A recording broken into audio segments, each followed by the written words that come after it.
Good morning, everyone. I hope you feel well. CAS Rule of Law Program Sub-Saharan Africa Anglophone part welcomes you to our webinars on the 3rd and 4th of June about the impact of COVID-19 on rule of law and human rights in Africa.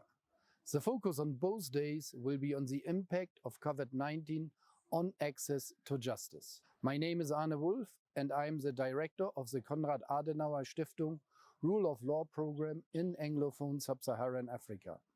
Promoting the rule of law worldwide with 6 regional programs is the core of our work.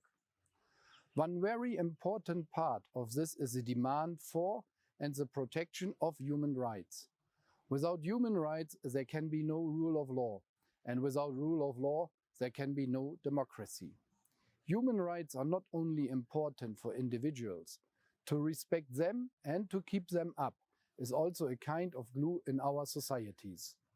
Without the protection of human rights, societies cannot develop and be successful.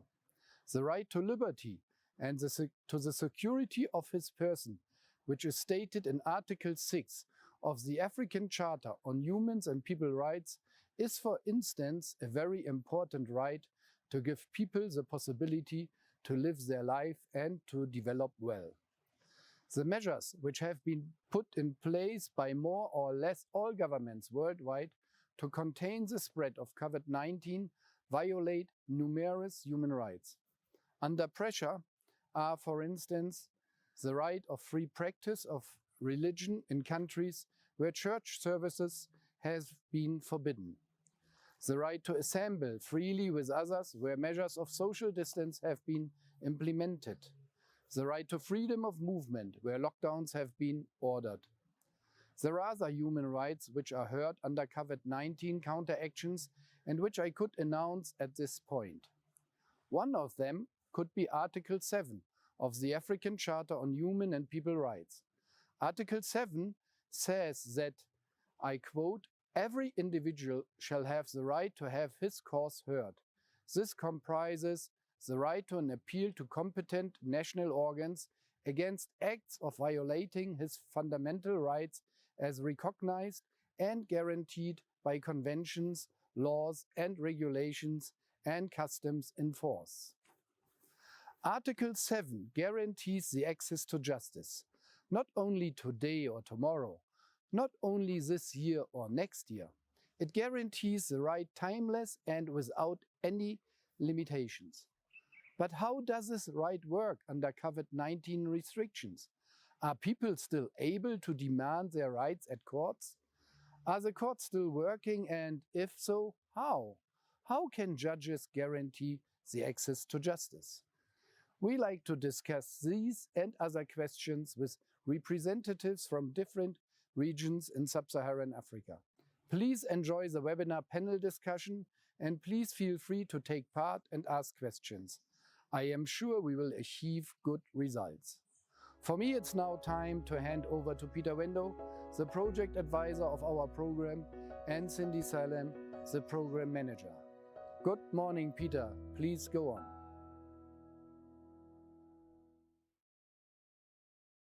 It is my pleasure to now introduce our panelists.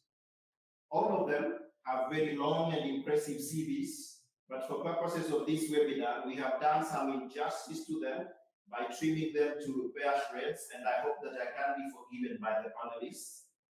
To start us off, I hope she has joined us. She was having a bit of a problem. Is Honorable YVONNE DAUSAB. YVONNE DAUSAB is the Minister of Justice of the Republic of Namibia, having been appointed on 21st March 2020. Prior to her appointment, YVONNE served as the chairperson of the Law Reform and Development Commission of Namibia, as well as the Dean of the Faculty of Law at the University of Namibia. We also have ARNOLD TSUNGA. ARNOLD TSUNGA is an award-winning human rights defender who currently serves as the Africa Director of the International Commission of Jurists that is based in Johannesburg, South Africa. We also have KONDWA Emily SAKALA CHIBIYA.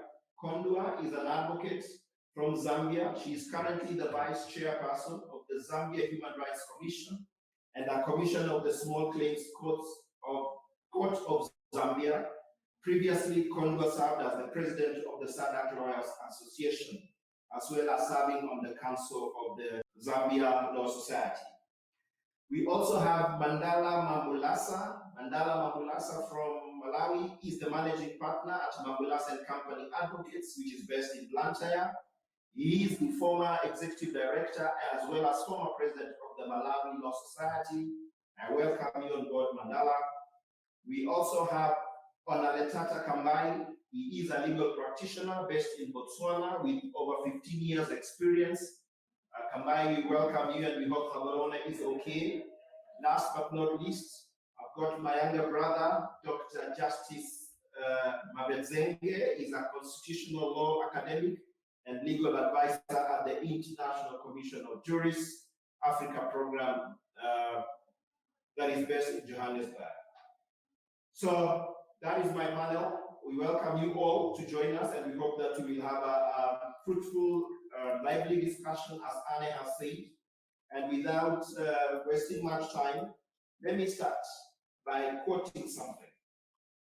Lately, we don't have a lot of positive news coming out of the United States, but the United States Institute for Peace is in one of their latest resources examining the global implications of coronavirus pandemic, notes the following when it comes to access to justice. They say, access to justice is more than improving an individual's access to courts or guaranteeing legal representation. It is the ability of people to seek and obtain a remedy through established justice mechanisms, which could be formal or informal, in compliance with the human rights standards.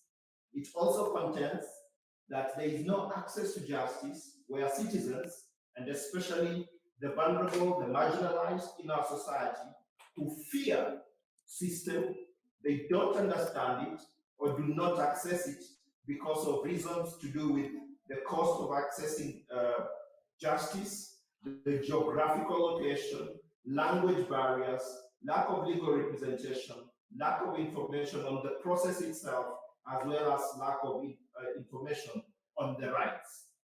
And I wish to add that where adjudication is compromised, enforcement is manipulated, and the necessary oversight mechanisms are bypassed, then we cannot claim to have access to justice.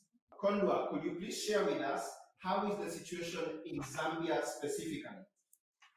Thank you very much for this opportunity to share the Zambian perspective relating to access to justice. We seem to be having an issue with KONDWA's audio. We seem to be having an issue with KONDWA. Could I please then call upon Justice MAVEDZENGE to share with us the Zimbabwean situation as we try to reconnect? Justice? Okay. Thank you, Peter. I have got a message from Arnold here that he is trying to connect, but he's facing connection issues. So I will, in my presentation, try and also include aspects from what Arnold would have said. The situation, let me start with Zimbabwe. The situation in Zimbabwe. Hello, Peter.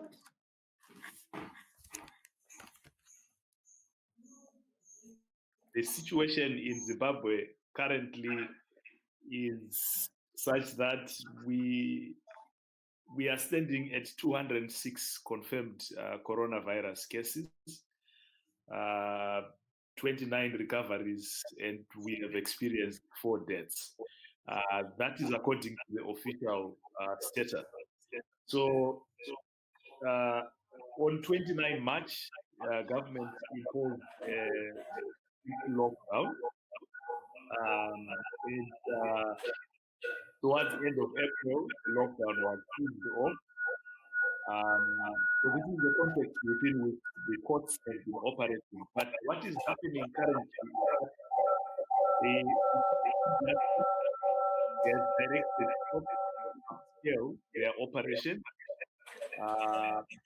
During lockdown, the courts were only restricted to hearing agent matters. to hearing also matters regarding bail applications arising from violations of lockdown regulations. But now that the lockdown has been eased off, the Chief Justice has directed courts to upscale their operations as they try to return to normal. However, two things are key. Even though courts are operating, they are limiting public access to the courtroom. Only persons who have a direct interest in the matter, such as witnesses, such as the parties themselves, and immediate relatives in some cases, are allowed into the courtroom. The social distancing is being emphasized as people sit in the courtroom and as people mingle around the courtroom. The Chief Justice and the Judicial Service Commission have imposed health and sanitation requirements for which members of public must comply with for them to access court buildings. For instance, they have to wear masks, they have to sanitize before they enter the building, they have to also get their temperature checked as they enter the building. So that's the overview in terms of the current situation in the courts of Zimbabwe. And the courts in South Africa are operating more or less along the same line. And I think I will be able to expand on some of these things in the next round of questions.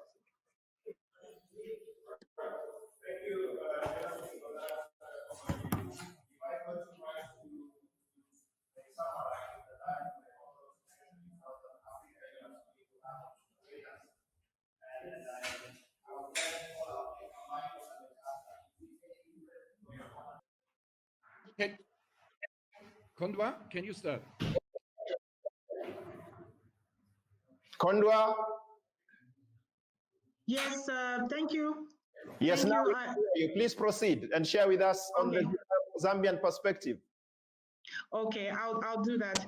Thank you, Peter. I was saying that in the months of March to about April, we in Zambia saw a situation that led to the courts ceasing operations in view of the COVID pandemic.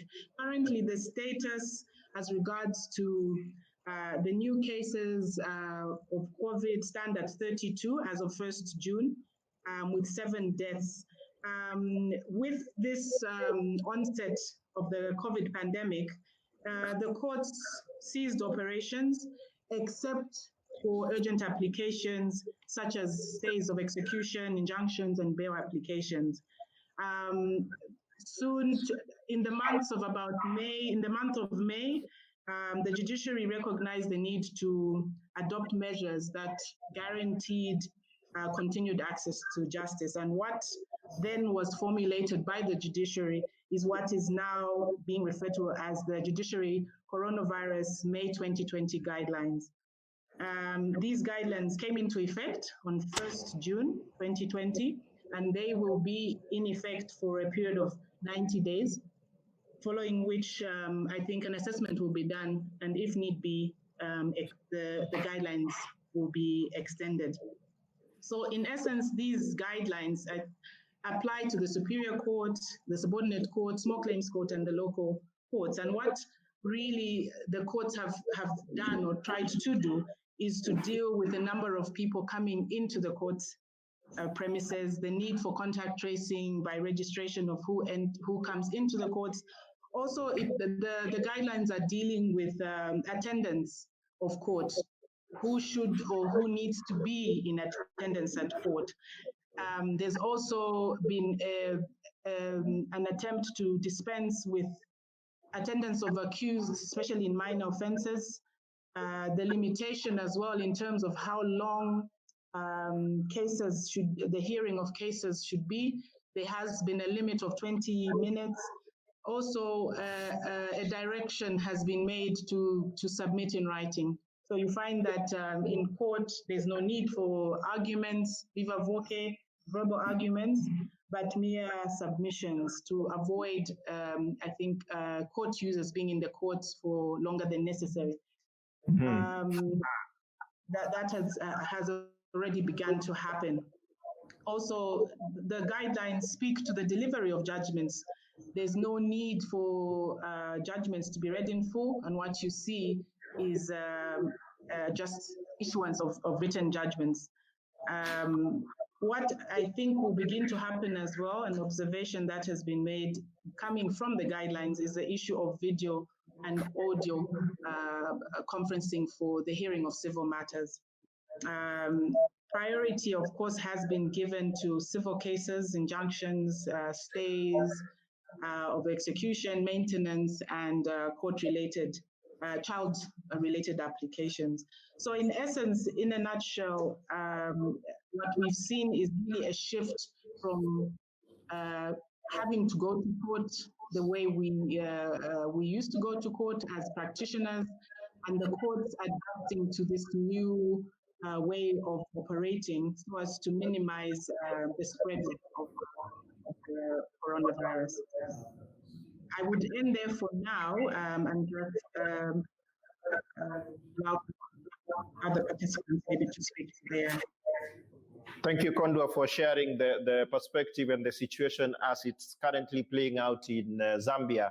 I will be coming to the next round to discuss with all our panelists on the challenges that the new situation is posing, and then we can go into depth on just how then we are adapting to the new normal. For Namibia, how is the situation right now?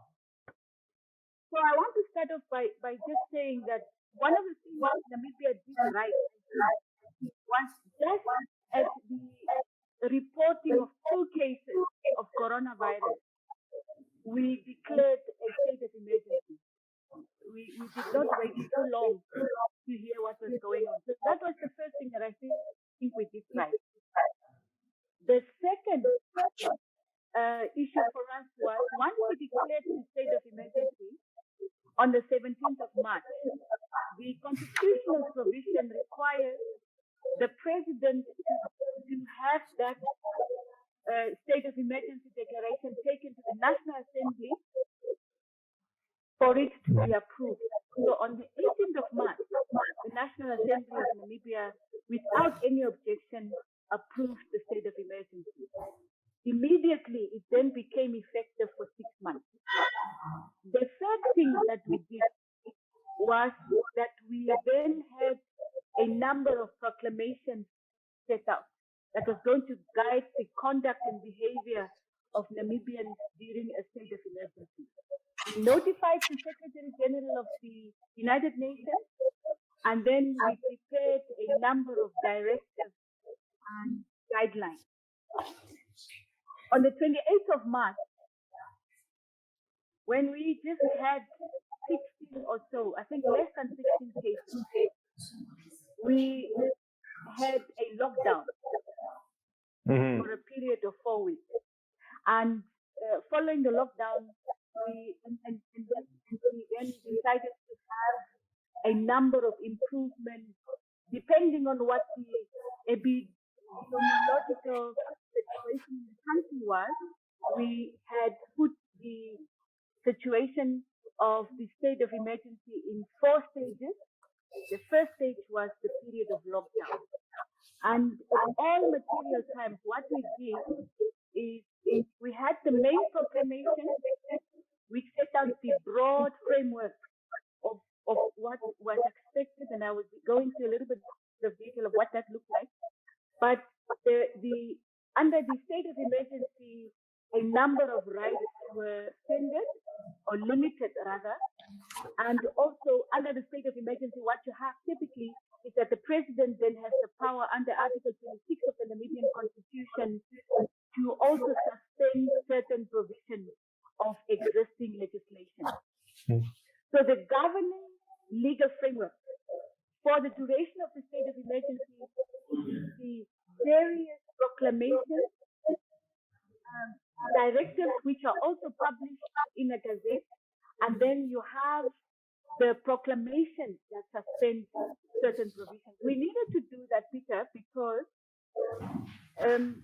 you know, if you did not suspend certain provisions of certain legislation, it was going to become very difficult for us to manage the process afterwards, after the state of emergency. So, for example, you know, issues that pertain to liquor, the prohibition that pertains to the selling and buying of liquor, for example, we needed to suspend certain provisions in the Liquor Act so that people then don't use the existing legislation to challenge government for either acting unlawfully or acting against the spirit. All right, thank you for in terms of so let me just say where we find ourselves in terms of coronavirus now is that we have 25 confirmed cases. 25 confirmed. We have 16 recoveries. We have 9 active cases, and a number of cases, over 500 cases that are in quarantine. That's the situation as it is. I haven't even started looking at the question that we're supposed to be dealing with. Yes, thank you for telling us the measures that were put in place. My question then back to you will just be, in view of all these measures that have been put in place, how is it affecting access to justice in Namibia in particular? Yes, thank you very much. So one of the directives came from the Chief Justice that was part of the main proclamation. And the way we have understood the constitutional imperative of your right to life, justice, dignity, welfare of the people, and pursuit of happiness is that we took some measures. So the first thing that happened is certain, we understood that because there was a particular regulation on the restriction of movement, we understood there was going to be a challenge because the movement was restricted nationally and cross-border, and the two rights that we thought it will affect, federal rights, was the question around you would have no choice of legal representation. We couldn't call witnesses from other jurisdictions. Also, the movement regulation affected attendance of people in correctional services to court proceedings, and we understood that probably would, because there were restrictions around social distancing, and that affected us to have a congregation of people in court. So that obviously affected the question around the potential problem could have been the detention without trial. And because we understood that these kinds of limitations would potentially affect or have an irreversible prejudicial effect, we tried to mitigate that impact. The way we did that is that we suspended the running of prescription periods. For example, we also made sure that the particular the requirements for timeline between parties was also suspended. We did not allow execution against property during that period, and also because we wanted to make sure that no one is affected if it comes to institution or defense of a particular case.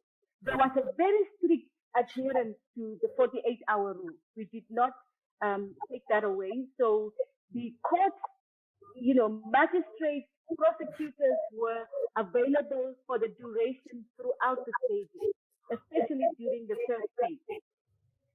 Bail hearings were allowed, for example, and what we did is we opened up the space for the media to ensure that even though people could not physically be present at court proceedings, the media had unfettered access to court proceedings that were allowed during that period, so that people would have access to the information. So people could listen on the radio, watch television, and social media when there are particular cases happening during that time. And of course, lastly, on this aspect is the question around e-filing platforms were made use of. So there was no need for lawyers physically present, for example, to file their pleadings and of course also to exchange their documentation when it comes to appeals, bail proceedings, and any other matter that needed to be attended to during the stage of lockdown. So those were the measures that we had put in place during the time of lockdown. Post-lockdown, which was stage 2, of course, we had opened up the space and people simply had to comply with strict precautions, which like Justice was saying, happened. The question of wearing of masks, question around social distancing, and disinfecting surfaces, but also ensuring that there was provision and facilities made available for sanitation. Thank you, Minister. Thank you for the perspective from Namibia. I was generous, over generous, but thank you for painting that picture. Thank you. Now we can already see, even just conducting our webinar, the challenges that we are facing, even as we say that the courts should embrace ICT as a means of us ensuring that access to justice processes are not disrupted. We can see from the challenge that we are having even with our own events. Right now, I am missing 3 panelists. So my question then will be, what are some of the emerging challenges accruing from the prevailing situation as far as the right to access to justice in your respective countries is concerned? Just when the question was shot, justice disappeared. KONDWA, how is it in Zambia? What we've observed, or what has been observed in Zambia, as a consequence of these, the pandemic and the challenges that have presented, are quite many. When one looks at the closure of courts, this has led to many cases taking longer than they should. Therefore, the cost of litigation is likely to increase. Also, a financial impact on litigants. The negative impact as well has been felt on vulnerable groups such as women, children, persons living with disabilities. There has been an increase in in domestic violence cases, and therefore, those are one of the challenges, many challenges that have been have presented. When one looks at the court system, as I mentioned, because the cases are taking longer, what then that feeds into is a backlog of cases. The court infrastructure has been put under strain. So you find that many judges can't sit at the same time, so the sessions are longer, where you have one session, say for instance for criminal sessions, you find that there will be 4 running for that period. So you have many sessions at the same time, putting a strain on the bar, putting a strain on the bench, putting a strain on the legal aid system as well. Many of the litigants in criminal law are represented by legal aid, and as is common in many jurisdictions, this is going to put a strain on the legal aid system. Other issues as well, as I mentioned, the court infrastructure is not able to support the proposals to move to go virtual, and that obviously will put a strain even from the perspective of litigants. They won't be able to access these online facilities and resources. The other strain as well and challenge that is likely to be presented is a financial strain on the budget of the court itself, of the judicial system, because as things stand now, there's need for PPEs for litigants. There's a need to provide sanitizers, and this obviously is going to present a strain financially, because all these have to be provided for the judicial officers, the staff, and the public.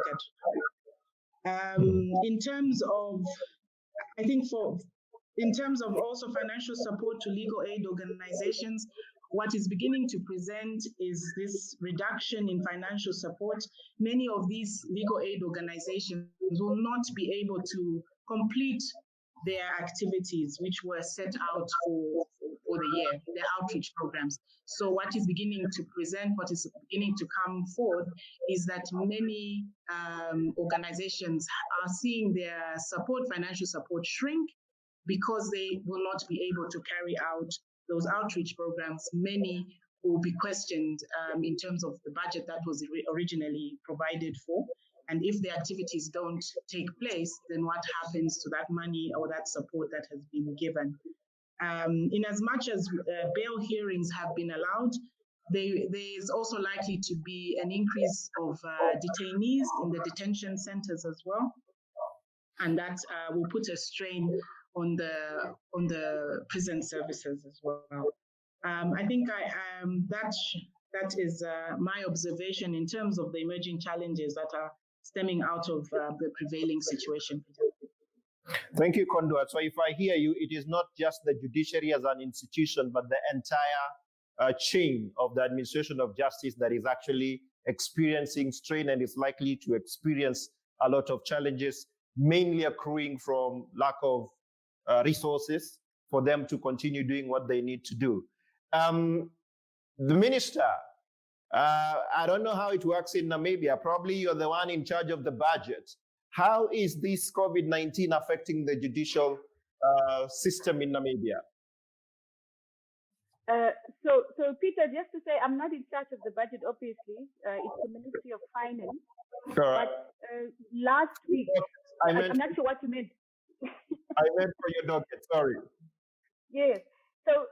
But last week, the minister had tabled the budget for what single financial year, 2020 to 2021. You can imagine that because no one is prepared for COVID-19, a huge chunk of what would otherwise have gone to various ministries, offices, and agencies had also been reallocated, if you want. So funds have been diverted.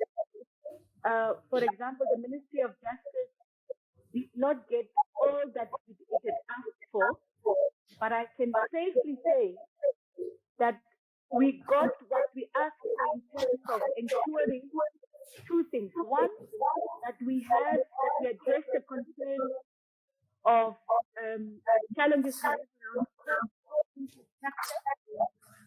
and also that we get funding for our legal aid, which is an important component of access to justice in Namibia. And I think Zambia shares the same kinds of issues. So I think generally what it means is we need to try and focus on low-hanging fruit. We need to do really more with less.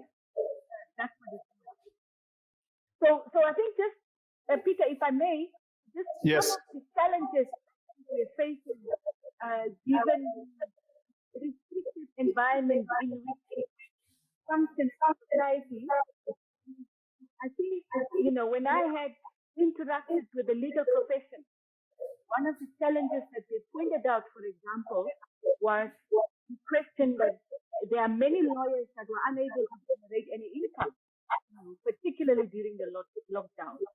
Now that we've just migrated to stage 3 since yesterday,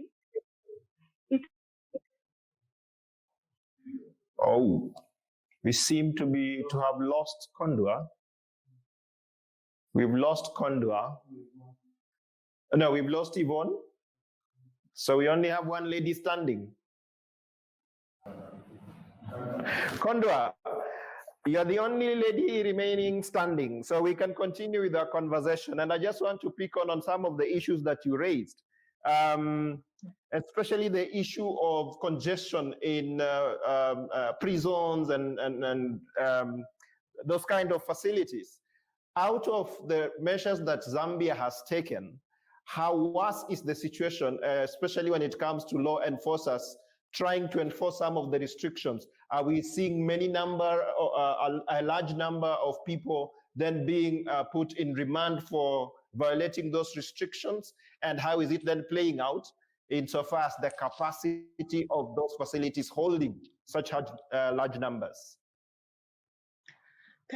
Peter, what has actually, and I was going to mention this in the next segment, which talks about the opportunities. I think what has happened is there's been a need and a realization that we have to decongest the detention centers, and so what is likely to happen, and I may be jumping the gun, and which I see as an opportunity for Zambia, is to revisit our system when it comes to custodial sentences. And I think that is what is going to take place. So to answer your question, I would say that what the pandemic has brought is the need to revisit the need to place people in custody. In fact, last week, I think it was 25th of May, we saw the president exercise his powers to pardon many, and there were about over 2,000 detainees who were pardoned, and that, in my opinion, has helped decongest the detention centers. And obviously, our law enforcement officers are alive to the reality that there is this pandemic that has presented, novel as it is. You see them not insisting on the need to place individuals into custody unnecessarily, for want of a better word. And if I may ask specifically for practicing advocates in Zambia, how has this impacted them and their role in advancing access to justice? Definitely, there has been an impact. Many law firms closed through from about March up until June, and obviously that has been a challenge on a lot of legal practitioners being able to provide legal services to their clients. As I mentioned, the Legal Aid Board also is under strain. There are not enough lawyers to represent those that require the services. So definitely, in terms of the legal profession, there has been a profound strain on the profession. Oh. Happy to have Justice back and Yvonne back. Let me start by going to Justice. Justice, what happened? You disappeared, but all the same, kindly tell us, what are the specific challenges that COVID-19 is causing to the administration of justice sector in Zimbabwe? And I hope this time you will not disappear. Thank you, Peter. Sorry for the injustice that happened to both you and me when I was trying to speak. I hope you can hear me, right? Yes, we can hear you. So in terms of the challenges that we are seeing, I think I'm going to talk about three challenges that I'm seeing in the jurisdiction called Zimbabwe. But I believe that these are challenges also that Arnold would have spoken about as they show themselves in many jurisdictions across the continent. So the first challenge is balancing between protecting health and ensuring transparency in conducting hearings. So there is a particular reason why legal frameworks across the continent emphasize on public access to hearing. So the right to fair trial itself includes the right to be tried through a public hearing, which means that the public must have access to the hearing. The reason why is why there's an emphasis on public access is to ensure transparency. And the assumption is when you have transparency, then you have less chances of corruption, but also you involve in public confidence in the independence and impartiality of the judiciary. So a lot of countries, including Zimbabwe, are doing very well in terms of protecting public health by restricting public access to the courts. But this is coming with a cost on public trust in the impartiality of the hearing and the independence of the people presiding over these hearings. The second issue or the second challenge is relates to backlog and overload. Peter, you would recall that in the other webinar, I talked about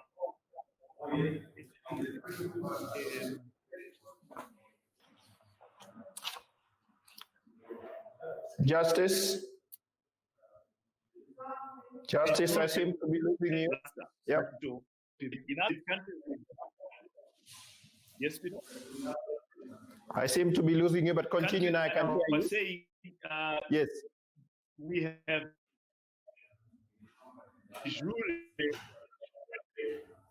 we have during state of disaster, but the fact state of said that have declared a state of disaster, but in fact they're operating as if they are in a state of emergency, with suspension of rights and with disproportionate violation of rights.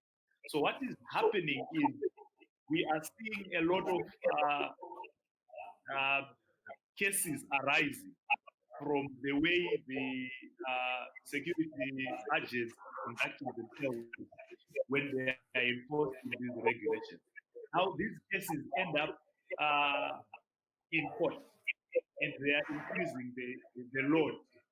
They are increasing the load that the courts are carrying. This is coming against a background where even before the lockdown, and before the court downsized their operation, they were already experiencing backlog. Then the last challenge for me is the criteria for determining agents. So we have already court operating with a criteria which is used to determine whether a matter is agent or not. And one of those factors to be considered are whether the matter, if not dealt with, the agent will result in irreparable harm. But under the conditions of COVID-19, that criteria is insufficient. That criteria is insufficient. And for lack of in this way, and I want to go into detail to indicate why it is insufficient. But it is insufficient. And so there is a need to refashion the criteria for prioritizing or for determining whether a matter is agent under these conditions, to include, or to also mainstream the needs of vulnerable groups in terms of assisting them to get access to justice. So those are the three key challenges that I am observing in Zimbabwe. But these challenges also, I think, show themselves across the region. Thank you, Justice. Just before I let you go, in mid-May, 3 female members of parliament were part of a team that led a peaceful protest in Harare. And it was reported that they went missing. Their families and their lawyers could not locate them, in spite of visiting several police stations within Harare. This certainly, if the reports are to be believed, and you will tell us, compromises the right to a fair trial ab initio. And therefore, my question is, if this can happen to such prominent people in society within Zimbabwe, just how bad is it for the ordinary citizen in Zimbabwe? The reports that you have heard about those three ladies are correct. They have, I think, the Zimbabwe Human Rights Commission, which is Zimbabwe's independent constitutional commission mandated to protect and promote human rights, has conducted its preliminary investigations and has released a press statement in which it confirms that indeed that these three ladies were abducted. This again reveals the dire state of human rights situation in Zimbabwe and underscores what I had earlier on characterized as de jure state of disaster, but de facto state of emergency. And also and say, even under a state of emergency, certain rights cannot be suspended. But in the case of obviously the right to freedom from torture, freedom from inhuman treatment, right to fair trial were suspended. It's right to say if it happens to a member of parliament and other prominent activists out we might be also that the Media Institute of Southern Africa has recorded 70 cases of assault, harassment, arbitrary arrests involving journalists. So that is the kind of situation. And my point is, all these things, they create additional overload on the justice delivery system, which is already experiencing backlogs before COVID-19. Thank you, Justice, for sharing that. I wonder who else is in. Is Yvonne back? Is Yvonne back? Yes, I'm back. Yes, please, Yvonne. You were telling us about some of the challenges that COVID-19 is posing on the access to justice in Namibia. If in the next 3 minutes you could just tell us, in a nutshell, what are your key challenges, the key challenges that you can pick that this situation is causing access to justice in Namibia? I think there is a huge strain on law enforcement, both in terms of policing and enforcement, and also in terms of correctional service facility and then prosecution. And I think like Justice was saying, so I think the biggest challenge that we will face when we get into the stage of the new normal, because what we've done is we have lifted many of the restrictions from stage 2 of our state of emergency. We are in stage 3 now. What that means is that when we get, as we are progressing over the next couple of weeks, there's a challenge of backlog. Our prosecution is under lots of pressure, and I think, and our magistrates. So that I think is a big challenge. The other challenge, Peter, is the lapses on the part of law enforcement. There has been accused of excess. I think in some instances we had to admit those lapses. There's been a lot of improvement, because what happens with that is on a weekly basis. In fact, at 10 o'clock earlier today, I was supposed to be in a law enforcement briefing where we hear the challenges from law enforcement or the security cluster, and then we try and improve on how we can ensure that there isn't excess enforcement activity. The other, maybe a last one, in respect of challenges, I think, Peter, is really around how do we deal with the indivisible nature of rights. Because, we are looking at access to justice in a very limited sense. But when you have to prioritize what should go to court. And people cannot go to court for civil claims, for example, as a priority, because we don't want people in detention centers. So we focus on clearing the backlog of bail applications, clearing the backlog of criminal cases. Your civil cases may kind of become or can be pushed down to the periphery. So I think there will be a challenge. It hasn't come out yet in the legal and justice sector in terms of what the legal profession says. But I think that may be a challenge. The other one, quick one, is we have a court case now that challenged the government because as part of our lockdown, people must not be retrenched, and people must not be dismissed during the period of state of emergency. And that matter has now gone to court last week Friday. We are waiting for judgment. But the biggest challenge to us, remember, when you look at the socio-economic environment, you look at employment setup, a lot of employers actually had to let people go because they were not generating the income that they need. But we were saying as the government, let's not do that for now. Let's wait for this period of the health emergency to end before we engage in dealing with questions around retrenchment, questions around dismissals and so forth. Some people had to take pay cuts, for example. So I think whilst the intention of what we are doing as a government, I think we've taken the right steps to mitigate the impact of the pandemic on the lives of our people.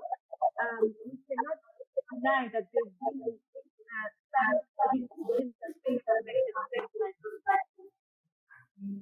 Thank you, Minister Yvonne. Is Mandala in the house? Has Mandala joined us? Yes, Mandala? I have, but you can't see me. Okay, I can't see you, but it will be nice to hear you than not get anything from Malawi at all.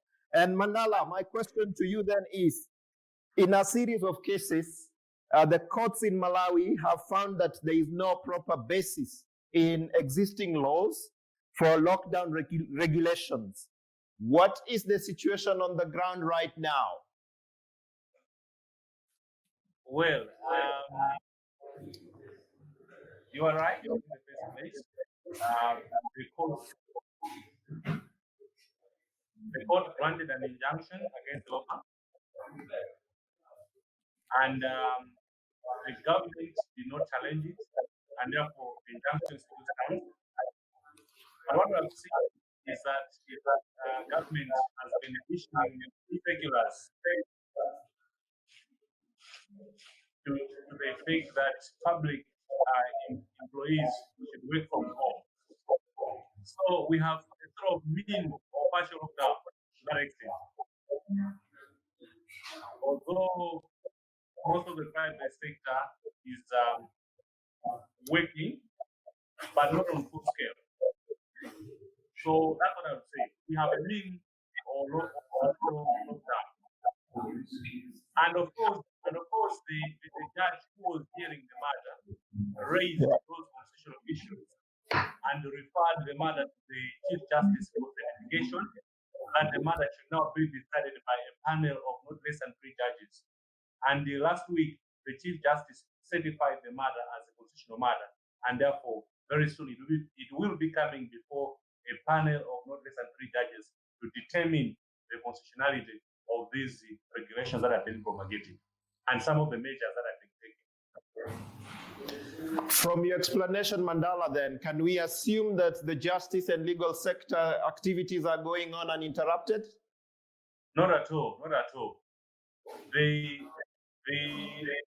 registrar of the High Court issued a notice in which she said that all matters, trial matters and other matters are on hold until further notice, and that they will only hear urgent cases. And those urgent cases have actually been specified in the case of the High Court. So you have, for example, if you have injunction, that matter will be heard, probate will be heard, and bail applications, will be held just to ensure that our courts, our prisons are not full and able to deal with the issues of COVID.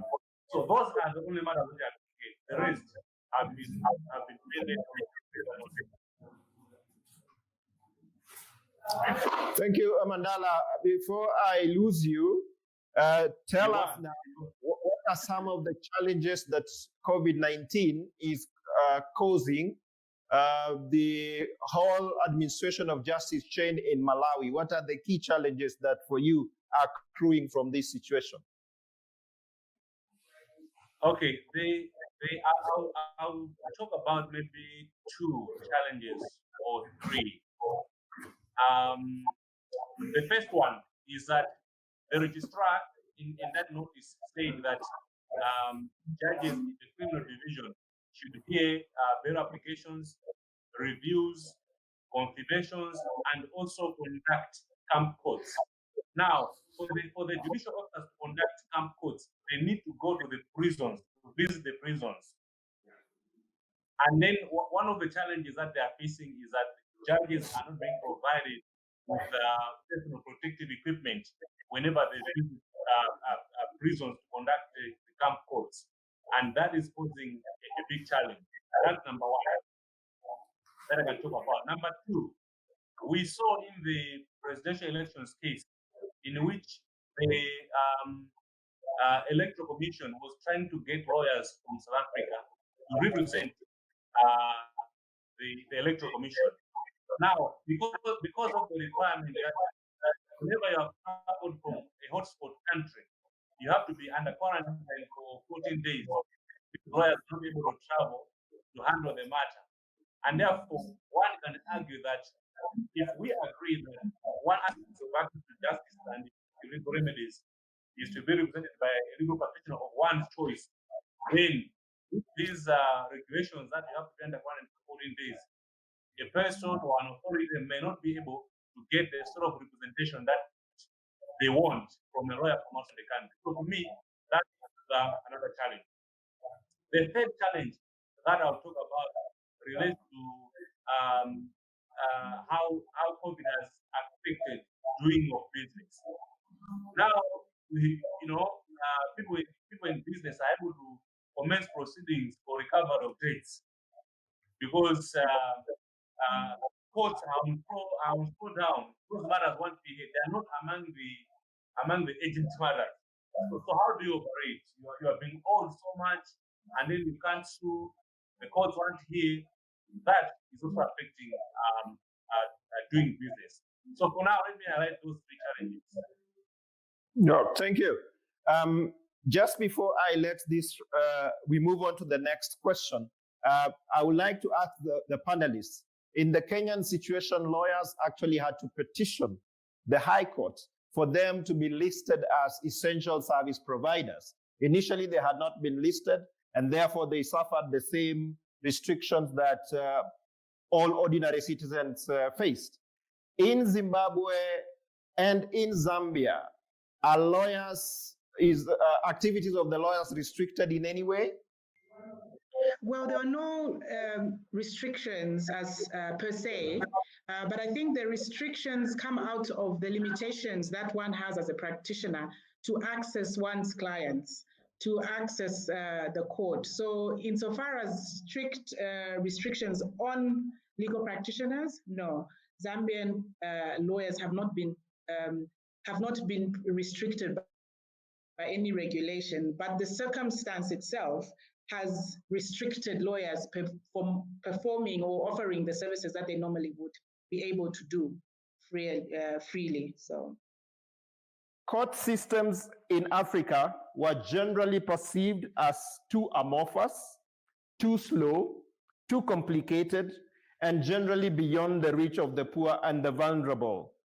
Of the three main organs of the state, judiciaries in Africa are generally perceived as weak, corrupt, inefficient, ineffective, and therefore resulting into low levels of trust and confidence. Some people have gone ahead to argue that COVID-19 is a classroom and the class is actually in session. All of us will either pick something, whether positive or negative, from the ongoing lesson. And my question, therefore, is, does COVID-19 spell doom or gloom for the justice system in Southern Africa region? Or are there any opportunities in the region that the system will emerge stronger and better insofar as the promotion and protection of the right to access to justice is concerned? Starting with you, KONDWA. I know in your presentation you alluded to some opportunities, but now is an opportunity for you to give us more from your perspective. Are there any opportunities, or is doom and gloom? I see an opportunity for the justice system. And to borrow the cliche, in every dark cloud there is a silver lining. And I think the COVID pandemic will present an opportunity for the courts, for the judiciary to revisit the manner in which they operate, the systems, in the manner in which systems operate. I think this is an opportune time to revisit the operations and the system, to reinvest as well in the way court systems operate. So I see it as definitely not gloom, and I see many opportunities for our court system in the southern region, Southern Africa, to make good of what is looking like a bad situation. And I'm trying not to preempt you. I've seen many opportunities. I'm looking at the digitalization of the court processes. This could be an opportunity to digitalize, computerize the way cases are handled. With that will come speedy resolution of cases, keeping in mind, of course, that there are challenges of access to technology for many Africans on the continent. And so I see it really as an opportunity, a great opportunity for our justice system. Yvonne, what are the opportunities that to the judicial system in Namibia? I want to reaffirm that I believe our judiciary is independent, it's impartial, and it is available. The kinds of systems we've put in place, even during a state of emergency, the judiciary remains an oversight and review body to test the validity, legality of our state of emergency proclamation. It remains available and open to review any challenges that are coming from members of the public. I do want to say, despite the fact that there are budgetary constraints and the allocations to both the Office of the Judiciary, which has an independent vote, and the Ministry of Justice, which has a different vote than the judiciary, one of the things that have been prioritized, and this is important, is the infrastructural development, but also it provides us with an opportunity to do things differently in the areas of maintenance, in the areas of domestic violence, and also it has given us another opportunity to create a small claims court.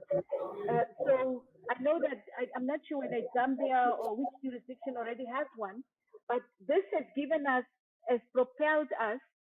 So a new way of doing things for us is we started looking at the Ministry of Justice. We started looking at realigning and reassigning, for example, staff members in the maintenance division, in the domestic violence division.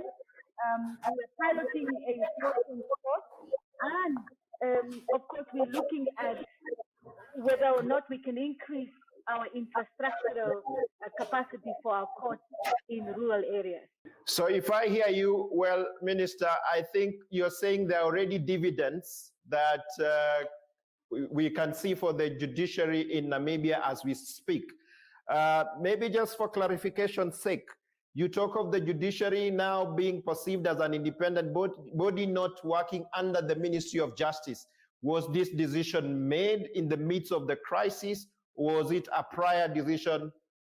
How did it play out? The question around independence was, moving the judiciary out of the Ministry of Justice was really just to reaffirm the policy position that we should support the judiciary. It's a constitutional imperative that we do, and we did not want the judiciary to feel that because their administration and their finances were within the Ministry of Justice, that they could be hamstrung. So that decision was taken already in 2015.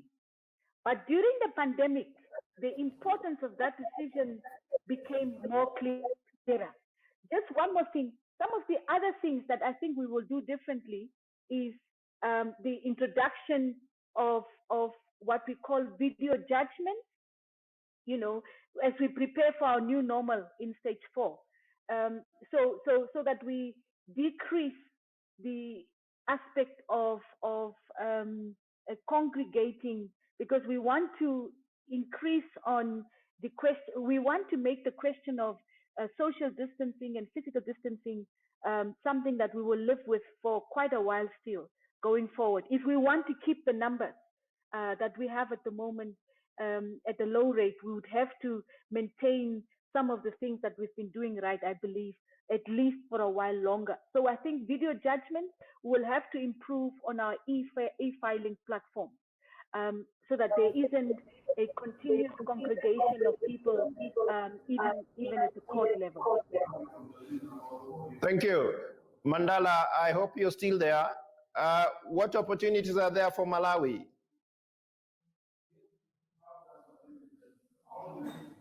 Mandala? Yes, I can. Oh, sorry. Yes. Are there any opportunities that you see coming out of this crisis, or is it all going down south for Malawian judicial system? Like in the context of Malawi, before one can make that accusation, you must look at the establishment in the judiciary. When you read their strategic plan, they tell you that the establishment for judges is 85. And as we speak now, they only have 37 judges in the High Court and in the Supreme Court, way below even half. Now, you cannot make that kind of accusation if you're not resourcing them. You're not appointing judges, you're not giving them resources. So for me, you can only be justified to describe our judiciary the way you did if at least you have provided them with the necessary resources for them to be able to discharge their work and functions.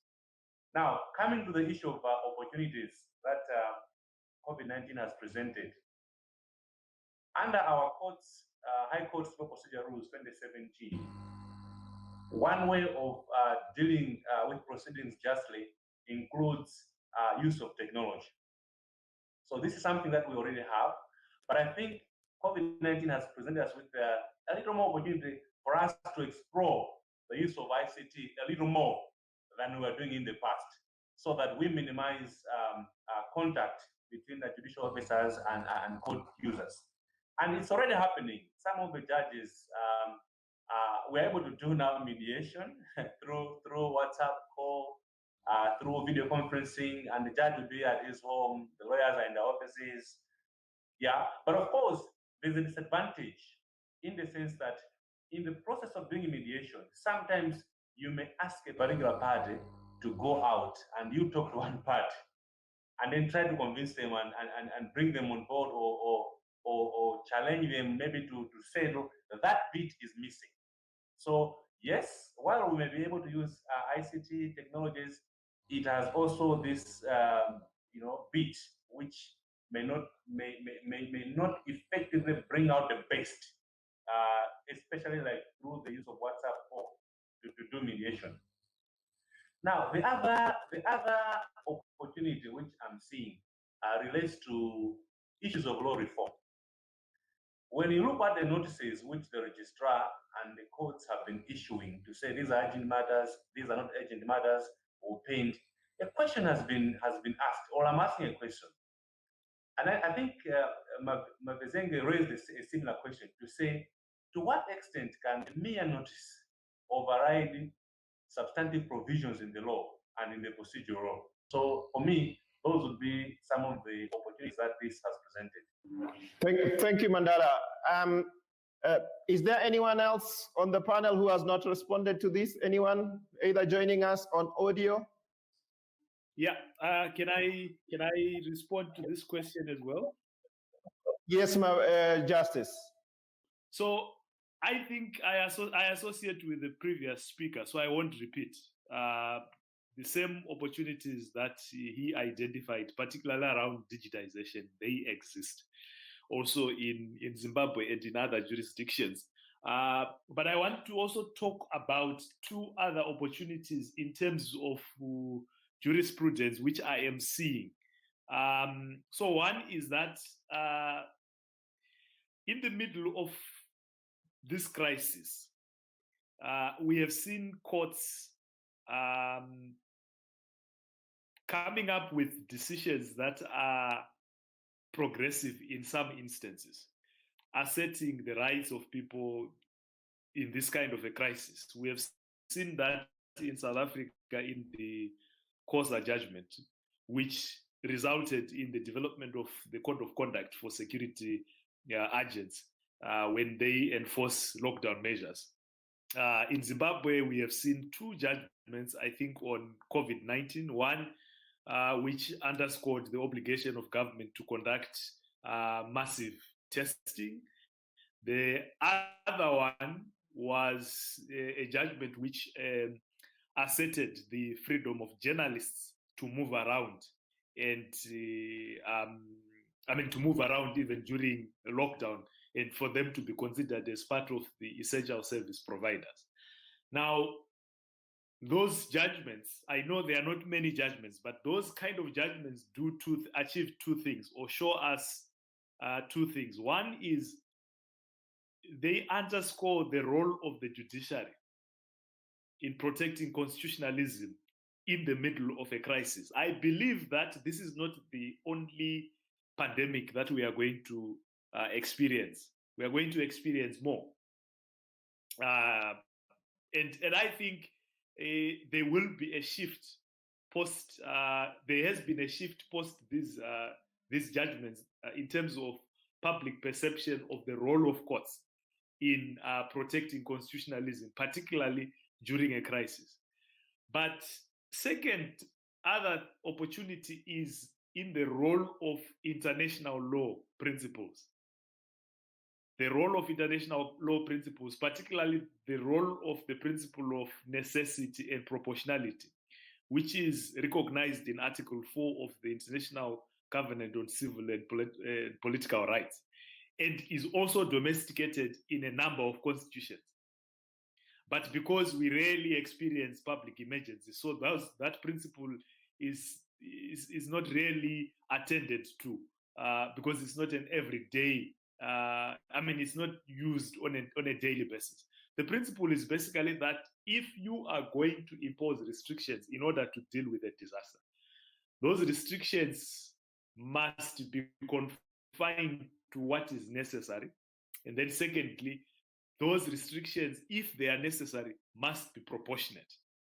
So what we are seeing is an opportunity to actually increase public awareness of this principle, but secondly, judicial awareness on this principle.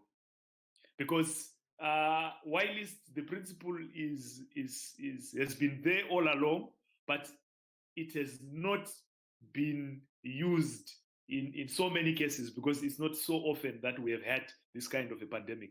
So jurisprudentially, I see those as opportunities also that are arising, which I think advocates for rule of law and advocates for access to justice can ride on and take. Then lastly, from a jurisprudence point of view, I think what COVID-19 is also reminding us is the significance of socioeconomic rights. It is reminding us that as long as we have a portion of our population not having access to the basic amenities of life, such as sanitation, we are all unsafe. Our security as a global community is not guaranteed. Our security as a nation is not guaranteed. So what I am observing is that there is a momentum, there are increased discussions, there is an increased, there is more attention that is being paid on the implementation of socioeconomic rights. And I hope that the discussion will also involve the role of the courts themselves in dealing with these issues. Because what we have been experiencing before COVID-19 is the excuse, particularly, and sometimes misunderstanding on the part of judges, that they cannot issue certain orders because of separation of powers. So separation of powers has been used to overly defer to the executive. And in the process, there's been then slow implementation of socio-economic rights, which has then exposed us to the kind of challenges that we have today and we are now reminded of by COVID-19. So my hope is jurisprudentially going forward, we will pay more attention to socio-economic rights and the role of the courts, because COVID-19 has created the momentum, has created has shifted our focus to that particular aspect of fundamental rights. Thank you. Thank you very much to my panelists. And at this juncture, I wish to thank all the people who are joining us on the various platforms. This is the opportunity now for you to engage the panelists through questions and comments that may be coming your way. And I also would like to open the poll now. And the poll question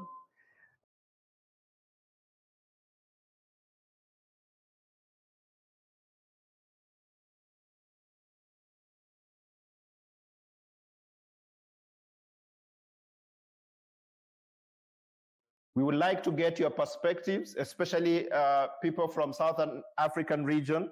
Do you think access to justice in the region is likely to get better, to get worse, or to remain the same?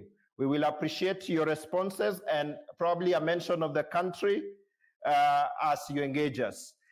I will now like to open up the poll for the floor for questions from the audience. I'd like to start by asking the question posed by Anne Wolf to the panel. Has there been any claims in different countries? We've heard of Malawi, either the Constitutional Court or the Supreme Court, against the restrictions that have been imposed. Apart from Malawi that we alluded to earlier, how is the situation in Zambia, Zimbabwe, Malawi, and Namibia? Any objections, any petitions filed in court? Let me start with the minister. You know, I think the challenging time was during stage 1, when we had the lockdown. We are in stage 3 now, so things are a little bit better and things have opened up. The social and economic activities in Namibia have opened up, with restrictions pertaining to, certain health protocols that people have to maintain, wearing of masks and so forth. But there was last week Friday, the government was sued for not allowing companies to retrench or to dismiss employees during the state of emergency. Initially, it was only during the period of lockdown, but because we opened up this space, that restriction was then continued until for the duration of the state of emergency. And I cannot point out exactly what the issues were at this moment, but just to say that the intention of government was not to restrict the rights that companies and employers have to, at any given time, retrench or dismiss people. What the intention was that we wanted them to suspend that process for the duration of the state of emergency, and allow the conversation in the tripartite arrangement to discuss how that process should happen. So it was not to say we don't want you to dismiss or to retrench people, but we were saying don't do it during this time, because our focus is obviously on dealing with the health crisis that we are managing.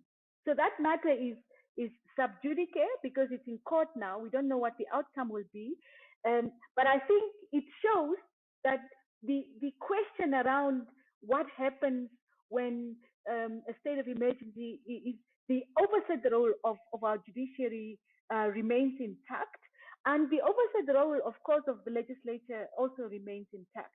I did want to just quickly, while I'm at it, just talk to the issue that Justice raised, Peter, if you will allow me, and that is that it's not only international law. The application of having your laws and proclamations as a general application, as uniform, proportional, and not to be excessive, is applicable with any law. It's a general principle of legality. So one of the ways that Namibia deals with it is that we have a constitution under Article 144 that says if we have participated or ratified international law, it automatically becomes part of our law.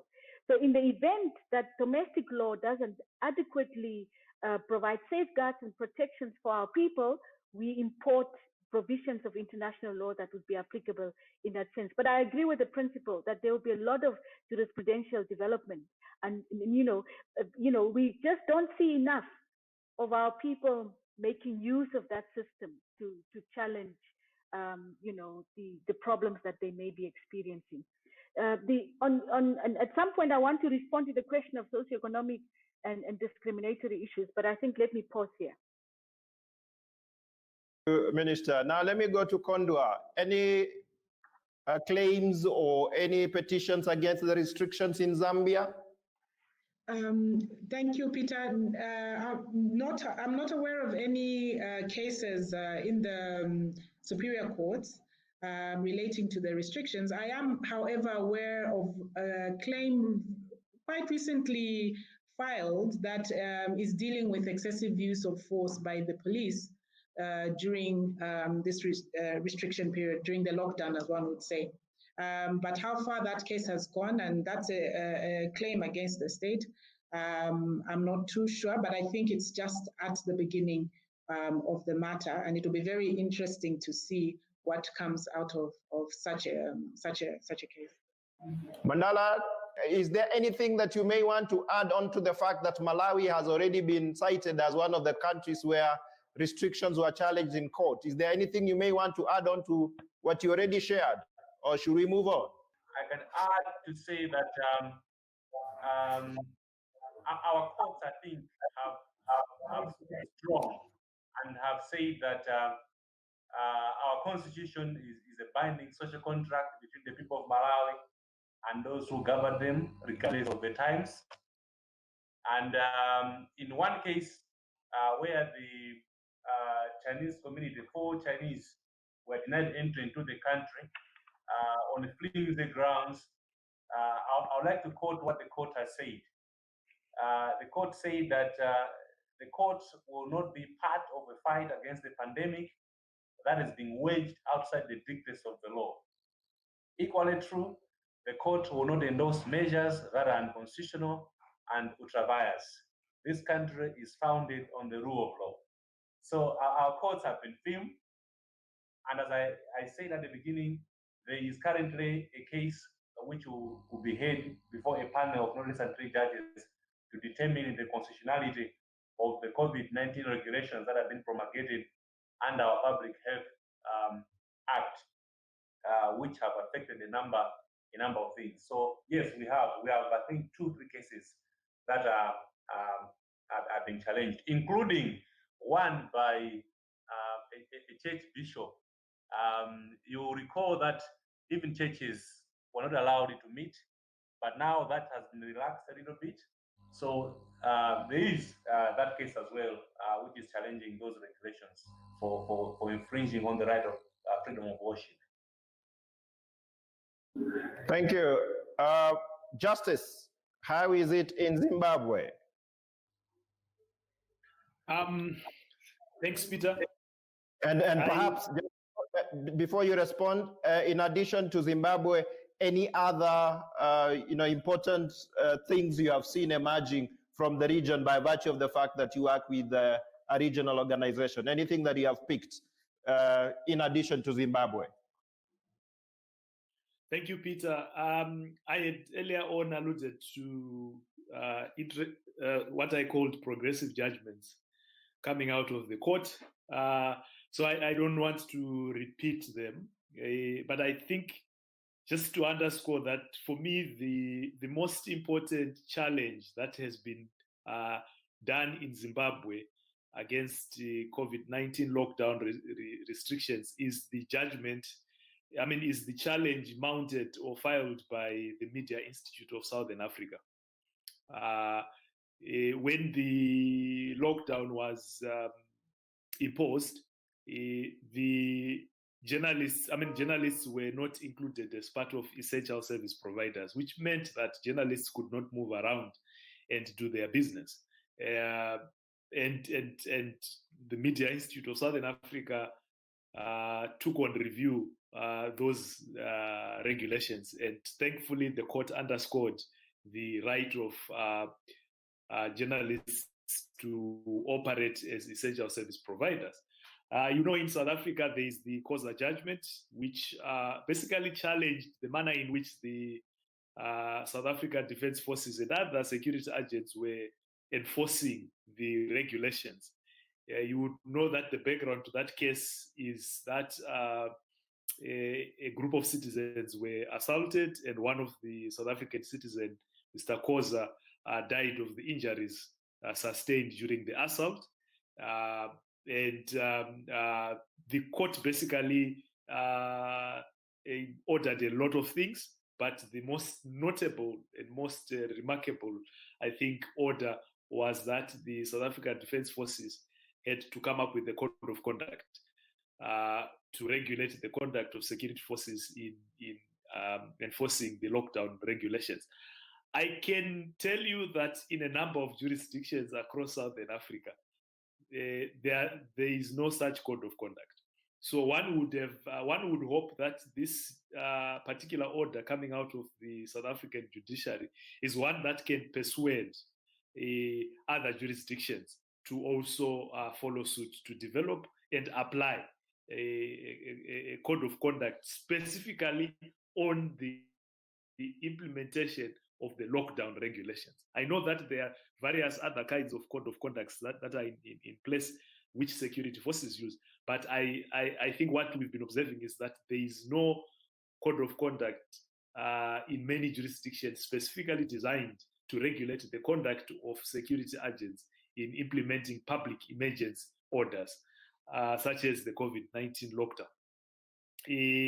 Then, lastly, I think you would have heard from the news last night that the South African High Court Division in Gauteng invalidated lockdown regulations, but suspended the declaration of invalidity by 14 days, which means that the lockdown is still in place, the regulations are still in place. Government has got 14 days to rectify the invalidity. I think there were indications that government would appeal against the judgment, and the judgment has also been criticized by a number of people.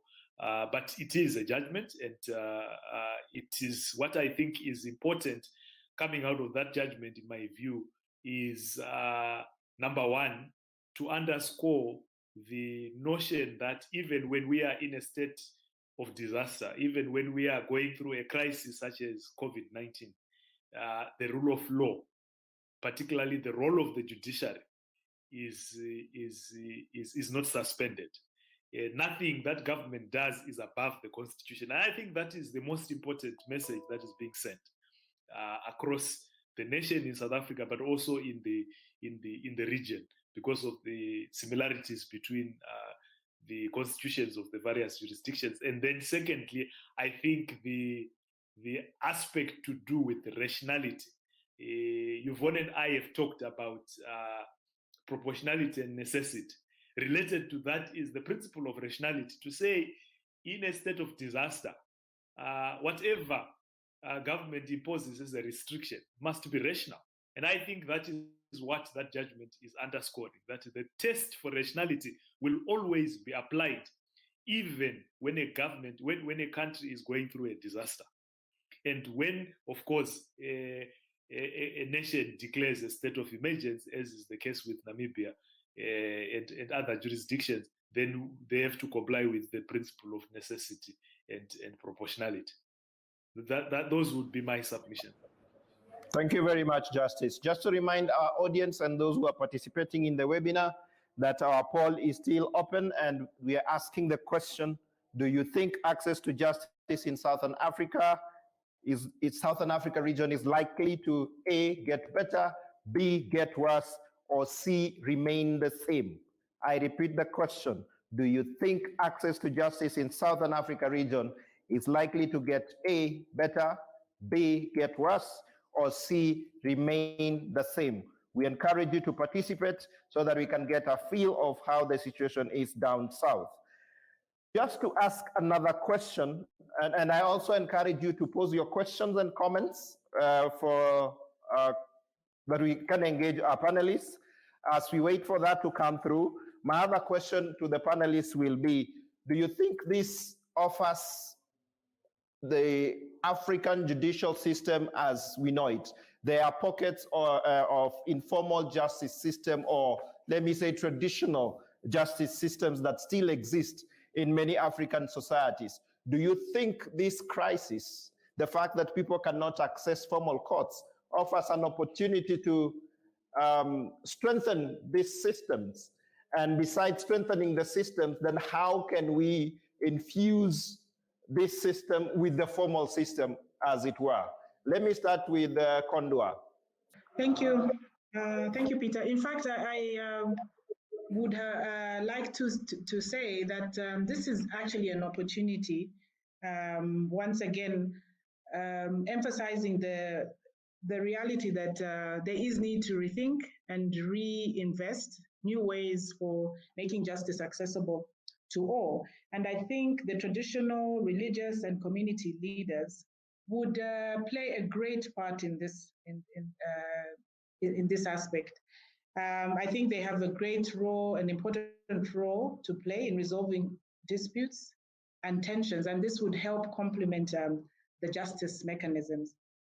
So I think that this is a sector that needs to be engaged, re-engaged, because they have been engaged, but I think in the context of the crisis, or the crisis that has come as a consequence of the pandemic, this could be an opportunity to involve them even more in resolving issues at that level. And it would help decongest the justice system. As we've said, and I think we've highlighted, that there will be a backlog as a consequence of the slowdown in operations. So why not take advantage of the situation and incorporate our traditional and religious leaders? Are you seeing those trends? Are you seeing the trends forming, or you're just seeing it as an opportunity? Are there any trends that are forming along that line? It may be too soon to tell, but I think I see it as an opportunity. The trend is already there, but I see an opportunity for that trend to be enhanced, and that opportunity to really be interrogated closely, and to see how best our leaders in the traditional setting can complement the justice system. So I think it's something that is definitely worth looking into and interrogating further. Justice, just in a nutshell, how is it playing out in Zimbabwe? I think it's a very interesting question, because, you know, when we talk of access to justice, we must remember World Justice Project report, which said about 5 billion people have their access to justice issue unresolved, implying that they have no access to the formal system of justice. And this is before COVID-19. So I think, Peter, we need to understand that we have pre-existing access to justice conditions in Africa, pre-existing, you might call them comorbidities. Is that the term in the health sector? They are, and these issues are, one, we for a long time have not taken into account indigenous justice systems as legitimate access to justice mechanisms. But secondly, those mechanisms also have their own challenges. which we need to pay attention to. So whilst I am excited that we might be at this point, because of COVID-19, we might be thinking about how indigenous justice systems can help us to deal with the access to justice challenges. We need to remember that we have issues that we need to deal with in that sector. We need to ensure that they have the right capacity, but also we need to ensure that we pay attention to the defects in the legal frameworks, because there are a number of legal frameworks across the region which still relegate indigenous justice systems to the margin.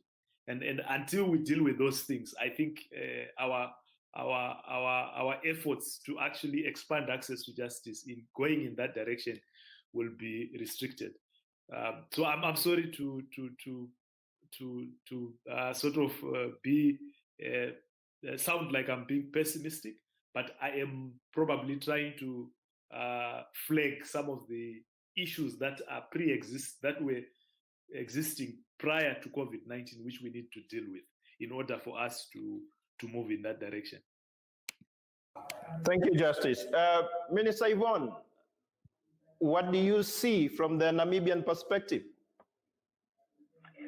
So I see that we have restricted the meaning of access to justice to just access to courts. And that's a very narrow perception of what access to justice really means. I think we must also try and look at it in a liberal sense. And in the liberal sense, what we focus on, at least at the level of the Ministry of Justice in Namibia, is that we must deal with the question of, is it affordable? Is it accessible? And also, is it fair, impartial, and do people understand what justice is? And so the opportunity, so in terms of Namibia, I think there is sufficient policy, legal, and institutional framework that is in existence. We have, for example, a Community Courts Act that has been in existence since 2003. The question, though, is whether or not we should increase the capacity of the solicitors at that level. And I think the fact that we are now really propelled, it has been part of our thinking for a while, actually since 2012.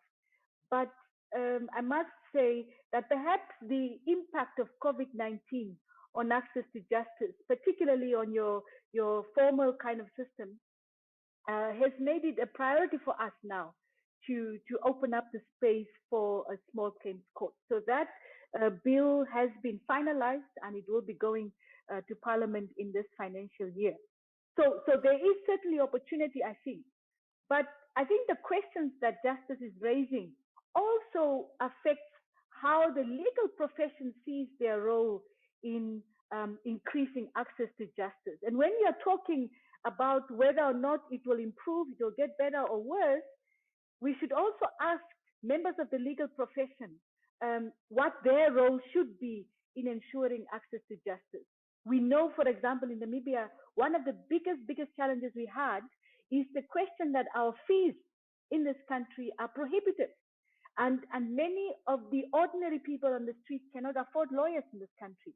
And that means increasingly and every year, our budgetary allocation as the Ministry of Justice goes to legal aid, and so we need to look at how can we, for example, the opportunity I think that it presents for us in Namibia is that the Legal Practitioners Act, for example, is subject to review. And I think legal practitioners, members of the legal profession really need to look at how do they improve that situation. And I think for justice, there is the question about the role of academia in ensuring access to justice. There can be some improvement in the area of universities opening up the space for legal aid and other manners, street law, for example, in other manners to provide members of the public with access to better justice in this country. So I think we should really try and open up the definitional understanding of what access to justice is. It's much bigger than just court. It's much bigger than just the judiciary playing its role. What I've also seen, Peter, if I may, is that there has been an increased complaint. So we haven't seen an increase in people going to court, for example, to raise their concerns about how they feel about the lockdown regulations or how they feel about the provisions of the regulations and or law enforcement. There's been a lot of complaints, for example, abound on social media. And what I think we have tried to do, especially as the Ministry of Justice and other ministries and cabinet, is with the establishment of what we call the COVID-19 Communication Center. We have used the information that is shared on social media to respond to some of the concerns that members of the public have had with the enforcement of our regulations.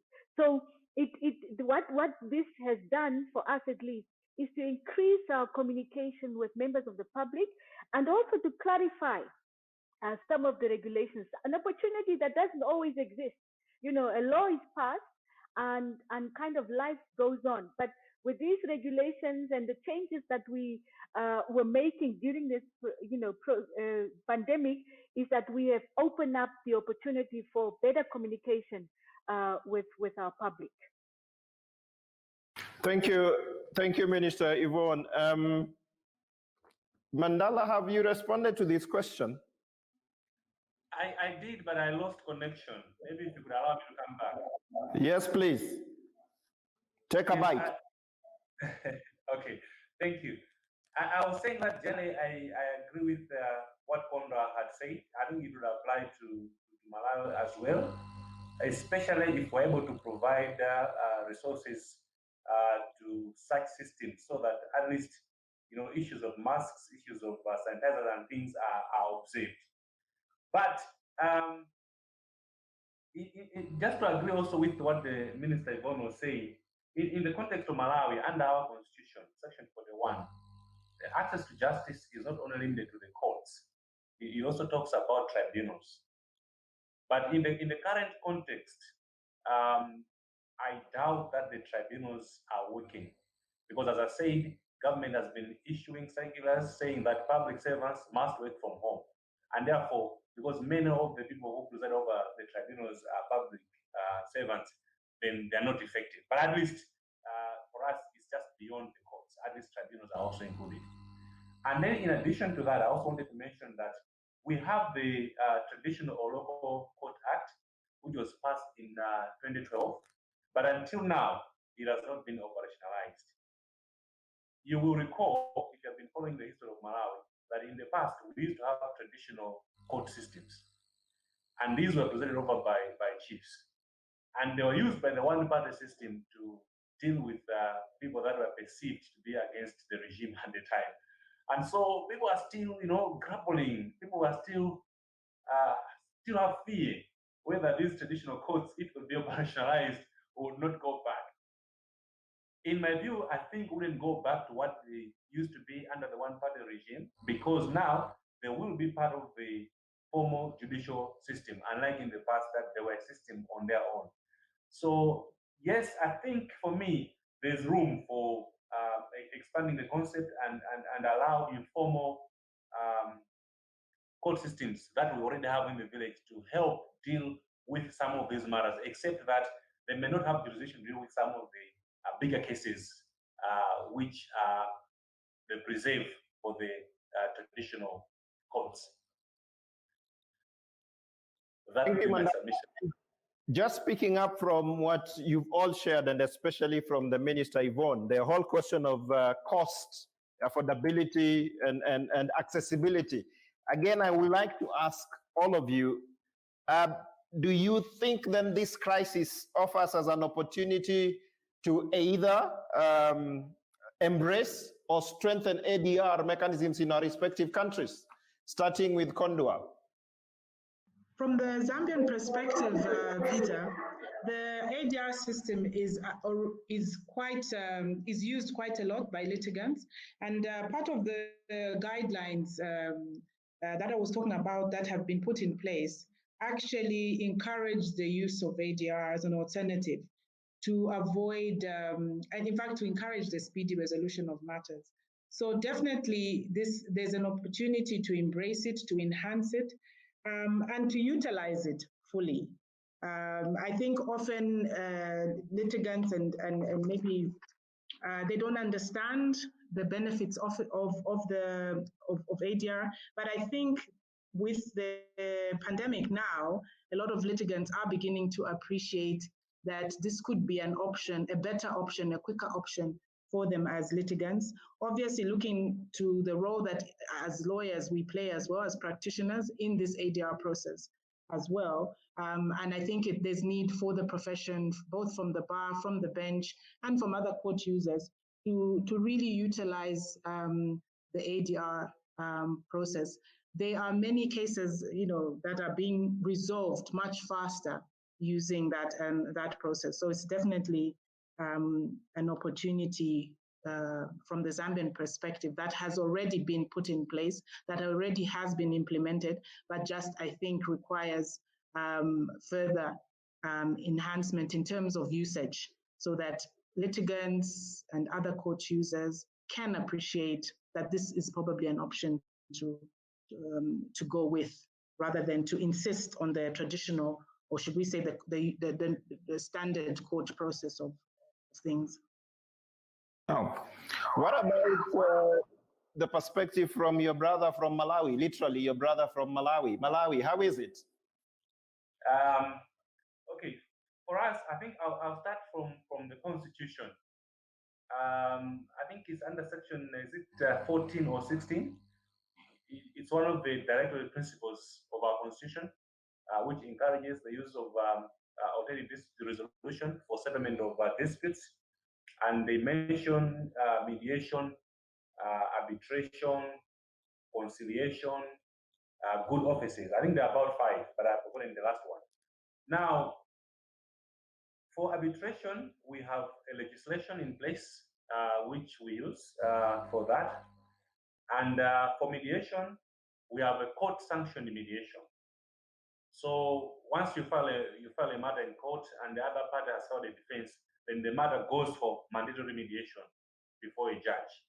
Then if mediation fails, that's when it may now go before another judge for trial. So mediation we have, but it's a court-sanctioned one. It's not the one that the parties will just agree by themselves and say, let's do mediation. Now, for the other mechanisms, we don't have a clear legal framework how we may go about that. So that's where I see to be a deficiency. But the Chief Justice has encouraged us to use ADR in these times, and so too the Law Society has also issued their guidelines in which they have encouraged legal practitioners to resort to the use of ADR in these times, so that maybe those matters which can be resolved without going to court should be resolved. So yes, there is an opportunity to use ADR, and it's being used in some cases, notwithstanding the challenge that we have. Mechanisms don't have clear legal framework. Thank you. Justice, anything different from Zimbabwe's perspective? Thanks, Peter. There's really nothing much different. I would just add that, similar to what I said with respect to access or utilizing indigenous justice systems, I hold similar sentiments with respect to ADR. Definitely there is a need to explore and upscale the use of ADR as part of the mechanisms for facilitating access to justice.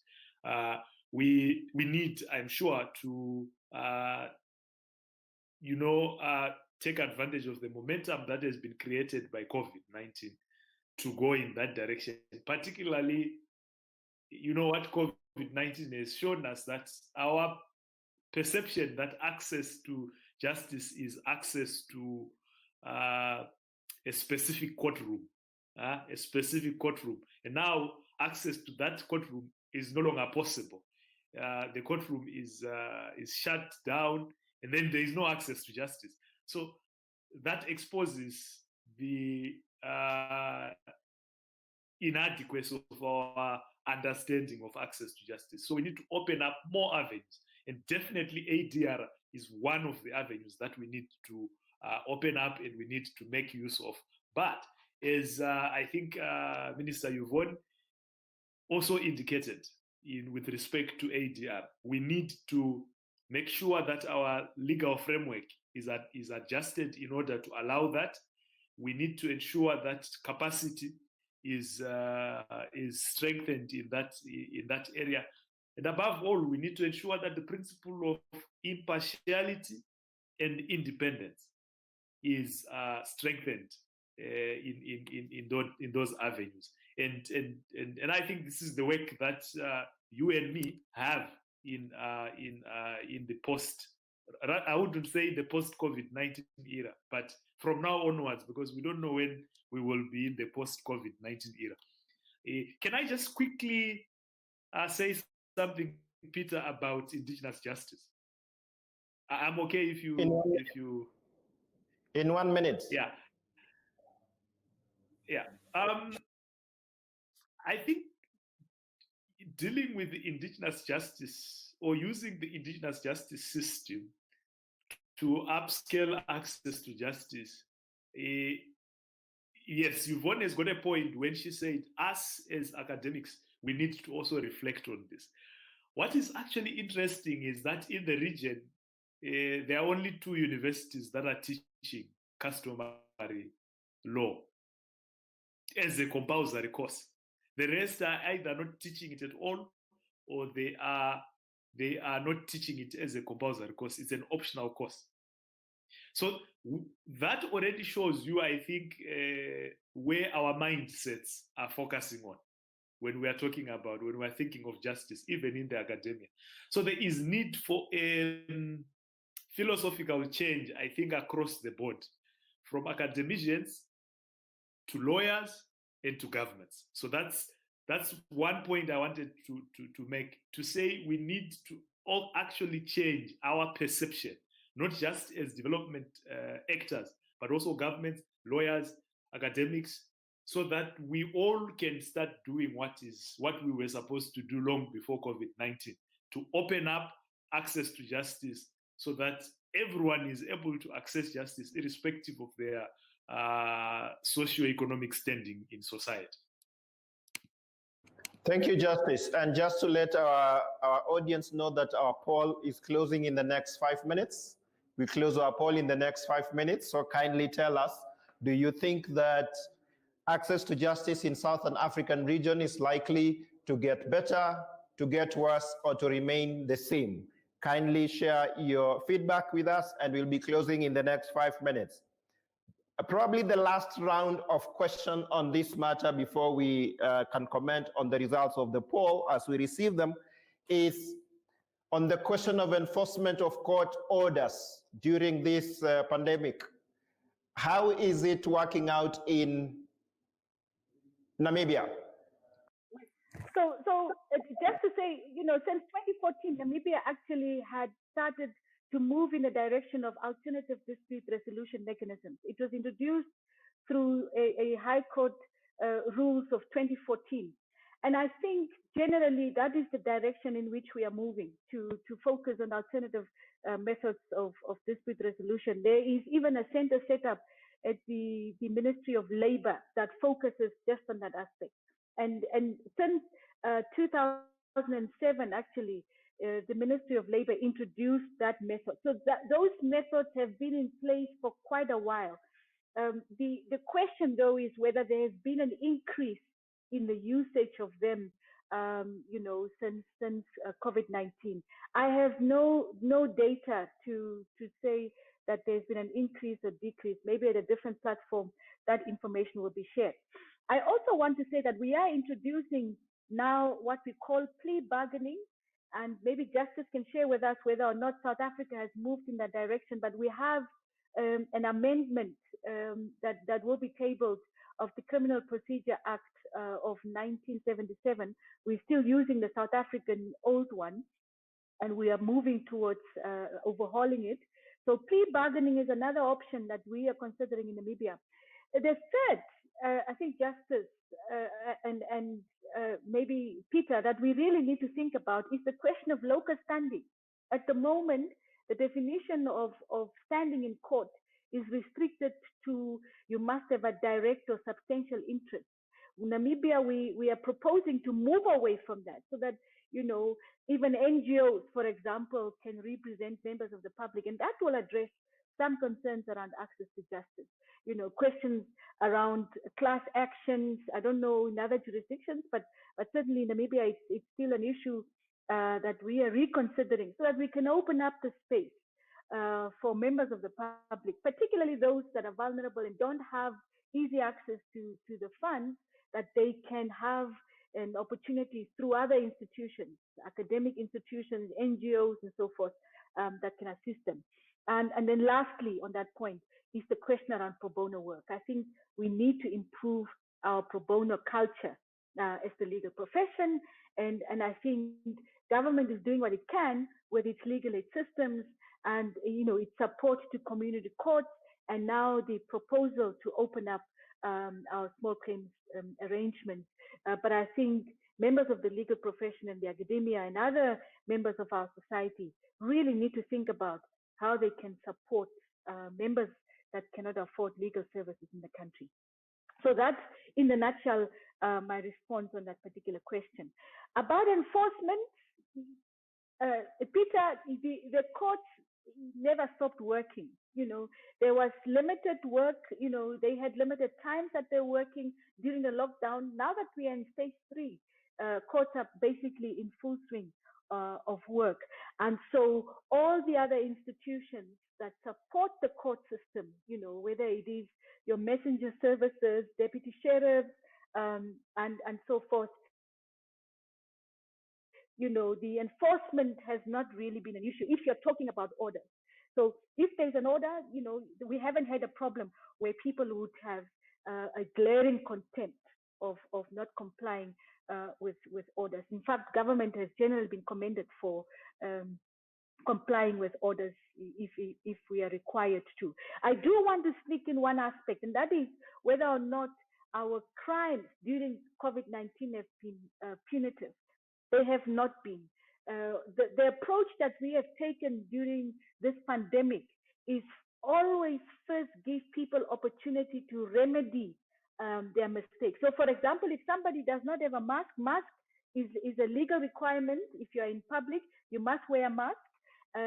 You know, you would be asked to first put on your mask. And if you don't have a mask, you'll be required to return to wherever you have come from. It's only if you have refused to comply with that order from law enforcement that you would then, you know, be subjected to having contravened the requirements of the regulations. We don't have spot fines, for instance, and the amount of the amount is 2,000 Namibian dollars.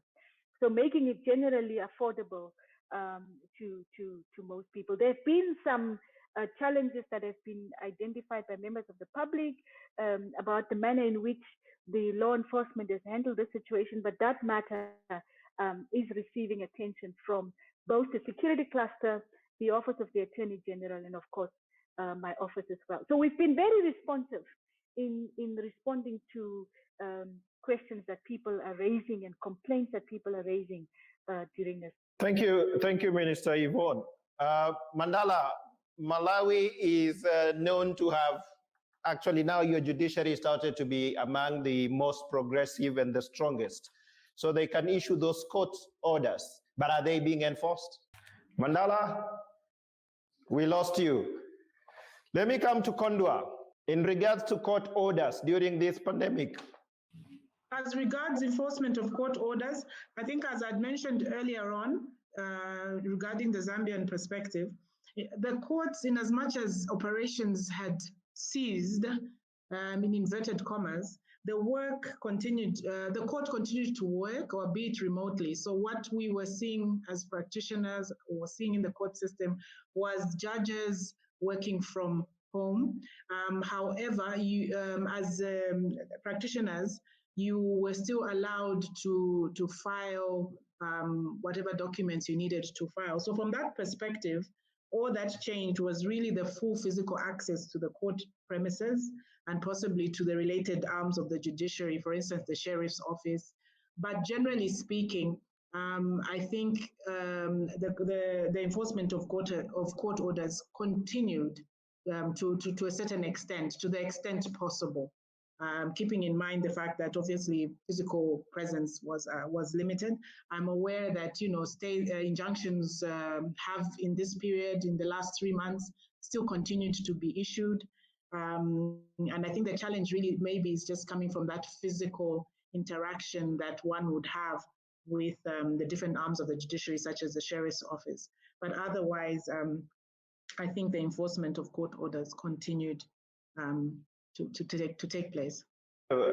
Justice, how is it in Zimbabwe? As far as I know, we haven't had issues with non-compliance with court orders as of now. The court orders in the cases that I highlighted were all fully complied with. I think the problem we have are the problems that are not necessarily to do with COVID-19, but these are problems that were there before COVID-19. And these are to do with the rule of law generally. Operating in an environment where citizens are abducted, and yesterday, 2 days ago, one of our prominent lawyers was arrested on unclear charges, and he was not brought to court as of yesterday, and hopefully he would be brought to court today. So those are the issues that we are experiencing, and those issues have always been there in Zimbabwe pre-COVID-19. And I'm interested in learning from what your poll results will be about whether there will be a change in some of these countries, including Zimbabwe, now that we've had COVID. That would be my submission on this particular question.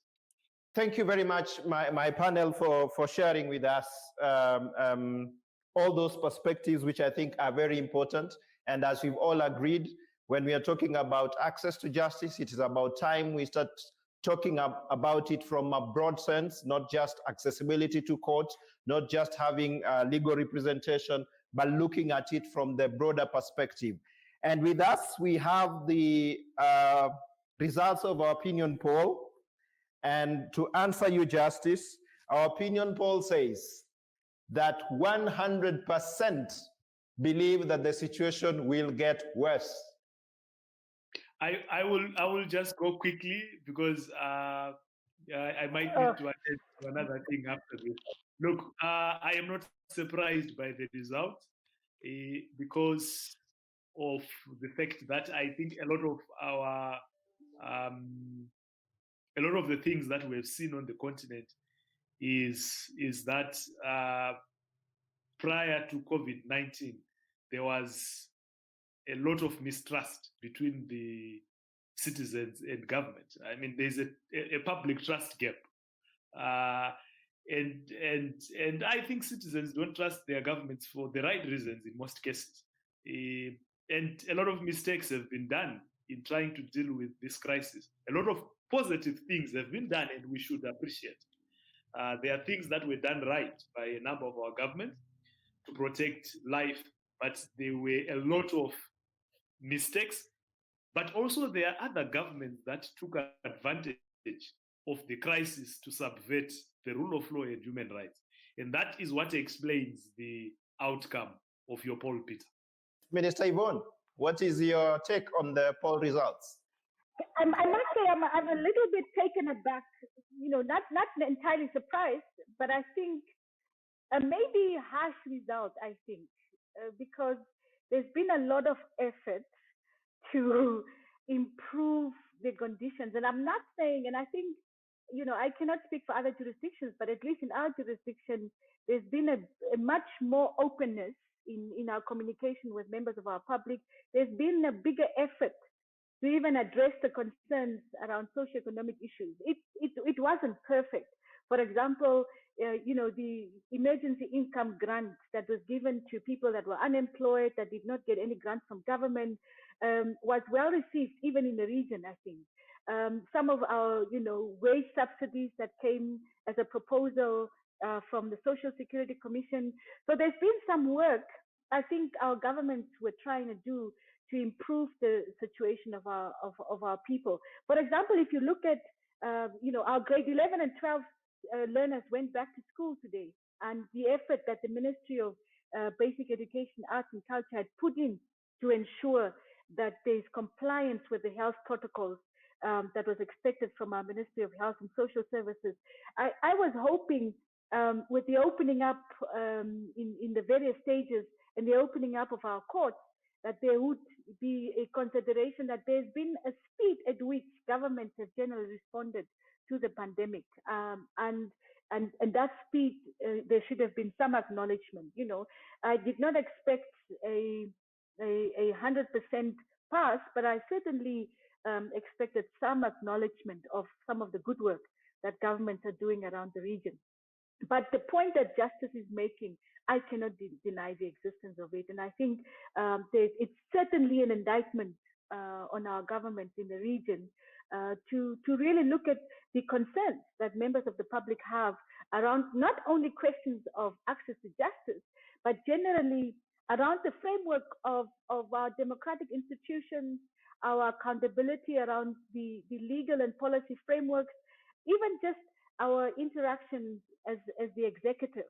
One of the things that our cabinet has been consistent in doing is to take charge of our process so that, I know in South Africa, they had that challenge, that people were questioning whether or not the right decision-making body is taking the decisions around the public health emergency. So I think there's some work that we can do better going forward, but I really think, Peter, the result is harsh.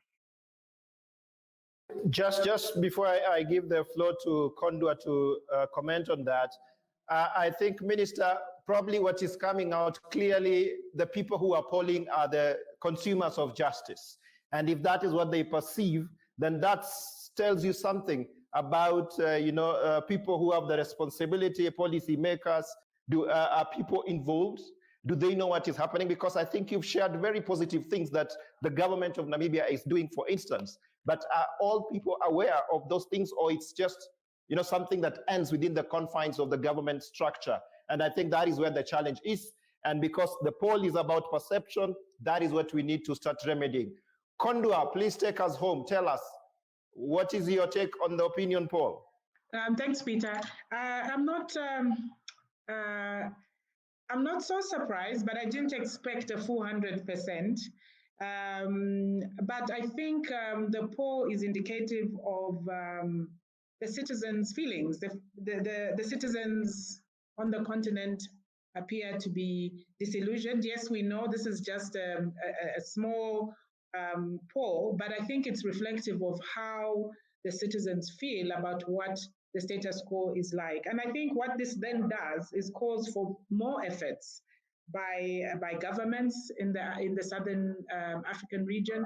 It calls for more efforts by other actors as well. It also brings into play the role of the legal profession.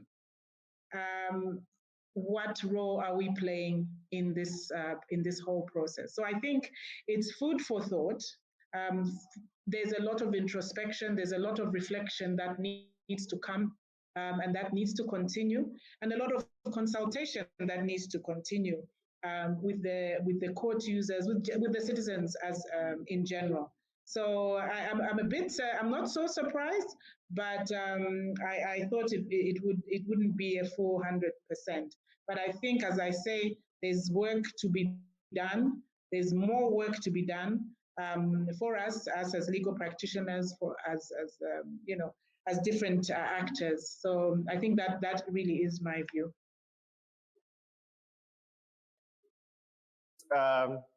It is unfortunate that we had some technical issues, and therefore some of our panelists, for instance, Arnold TSUNGA and Onaletata Kambai from Botswana, did not participate at all. We had Mandala joining us on audio with on-off challenges, but I would like to appreciate all our panelists for making time and joining us, and for all the things that we have shared. I hope that they will inform the discourse moving forward on what we need to do. So I want to thank all those who participated in this webinar today, and also tell you that we will be continuing with the session tomorrow, where we will be looking at the situation from the Eastern and West Africa. And therefore, we call upon all of you to join us again tomorrow. We hope that the situation will be better. We would have learned from the challenges today to make it better tomorrow. And so from me, it is Chesarai, Homosame, Kalepeo, Kaleopo, Nawa, Shalapo, bye-bye, and I hand over to Cindy. Thank you very much. Hi, can you hear me? Yes. Okay, let me start also again by thanking the panelists for taking their time to share with us their experiences in the different countries in Southern Africa on the impacts of COVID-19 on access to justice. We've heard that countries have embraced the changes and are trying to strike a balance between protecting the health of citizens and at the same time trying not to undermine the rule of law. When faced with extraordinary circumstances, governments will often resort to extreme measures, and this, of course, will have some challenges, as it has been shared. Courts have either closed, reduced, or adjusted their operations. This has caused effects on access to justice. That is, mostly the vulnerable groups have been highly affected, and we foresee increased backlog, among other things. As countries adopt emergency measures to address this pandemic, the government must continue upholding the rule of law, which includes access to justice. One thing that we all agree on is that the judiciary's role is crucial, as it serves to check the executive's action. Key players in the justice sector need to work together and take on a holistic and people-centered approach to try and seek opportunities on how to resolve the justice problem, even in the midst of the pandemic. Let's learn from the challenges arising and turn them into components which can be used to improve access to justice in the future.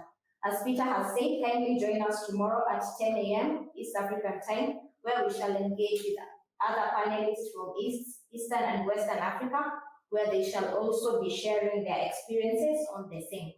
Thank you, and hopefully see you tomorrow. Thanks. Thank you. Thank you.